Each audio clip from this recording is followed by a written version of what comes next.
Hello అండి, అందరికీ welcome to my channel. ఈరోజు క్యాప్సికమ్తో ఎగ్ కర్రీ ఎలా చేస్తారో చూద్దాం. ప్యాన్లో 2 స్పూన్లు ఆయిల్ వేసి అందులో తాలింపు గింజలు వేసి 1 స్పూను తాలింపు గింజల్లోని ఆవాలు జీలకర్ర మొత్తం వేగి చిటపటలాడతాయి కదండి. వేగి చిటపటలాడే టైంకి కొద్దిగా కట్ చేసుకున్న ఉల్లిపాయలు వేసుకోవాలి. ఈ ఉల్లిపాయలని లైట్ పింకిష్ కలర్ వచ్చే వరకు వేయించుకోవాలండి. లైట్ పింకిష్ కలర్ వచ్చే టైంకి కొద్దిగా కరివేపాకు కూడా వేపుకోవాలండి.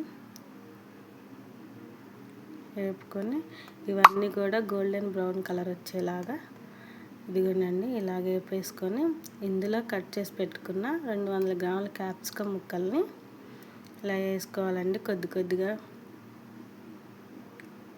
కొద్దిగా వేసుకొని వేయించుకోవాలి.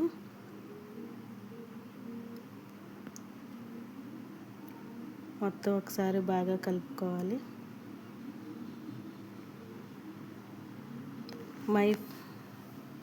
ఇదిగోండి బాగా కలిసిపోయింది. క్యాప్సికమ్ ముక్కలు బాగా వేగిపోయాయండి. మళ్ళీ ఒకసారి మొత్తం కలుపుకొని వీటిల్లోనే 3 గుడ్లు వీటిలోనే కట్ చేసి పెట్టుకున్న 2 టమాటాలను వేసి ఇందులో కొద్దిగా పసుపు, రుచికి సరిపడినంత ఉప్పు అండి. ఉప్పు మీరు ఈ స్టేజ్లోనే వేసుకోండి, ఎందుకంటే ఉప్పు వేయడం వల్ల టమాటాలు కొద్దిగా మగ్గిపోతాయి అన్నమాట, కొంచెం త్వరగా మగ్గుతాయి.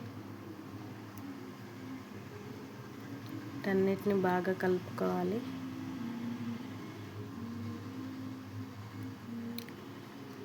టమాటాలన్నీ బాగా ఉడికిపోయాయండి. ఒకసారి కలుపుకొని చూసి ఇలాగ టచ్ చేసినప్పుడు అవి మెత్తగా అయితే ఈజీగా ఉడికిపోయినాయనండి. ఈ స్టేజ్లో ఒకసారి కలుపుకొని పెట్టుకొని మనం 3 గుడ్లు అండి, ఒక్కొక్కటిగా నిదానంగా వేసుకోవాలి. వీటన్నిటిని ఎక్కువగా కలపకూడదండి, కొంచెం నిదానంగా కొద్దిగా సైడ్లు అమ్మటి కలుపుకుంటూ రావాలి. మరీ ఎక్కువ కదిలించకూడదు. ఇదిగోండి ఎగ్ మొత్తం ఉడికిపోయింది. ఎగ్ అంతా మొత్తం కలుపుకోవాలి. కర్రీ అంతా మొత్తం కలుపుకోవాలి. ఈ స్టేజ్లోనే కొద్దిగా ధనియాల పొడి, రుచికి సరిపడినంత కారం, అల్లం వెల్లుల్లి పేస్ట్ అండి. మామూలుగా తాలింపులో వేసుకుంటాము, నేను మర్చిపోయాను, ఇప్పుడు వేస్తున్నాను. ఏం పర్లేదండి, చాలా బాగుంటుంది, అసలు స్కిప్ చేయొద్దు, వేసేసేయండి. అప్పుడైనా కానీ ఇప్పుడైనా మొత్తం కలుపుకోవాలి. మొత్తం కర్రీ అంతా కలిసేలాగా మసాలా మొత్తం కలుపుకోవాలండి, చాలా బాగుంటుంది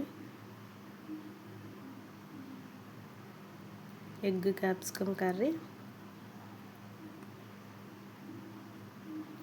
ఈ బ్యాచిలర్స్కి అయితే చాలా ఈజీగా ఉంటుందండి. అంతే అండి, కర్రీ అయిపోయింది. ఇందులో కొద్దిగా కొత్తిమీర వేసి గార్నిష్ చేసుకొని దింపుకుంటే అయిపోయిందండి. నచ్చితే లైక్ అండ్ కామెంట్.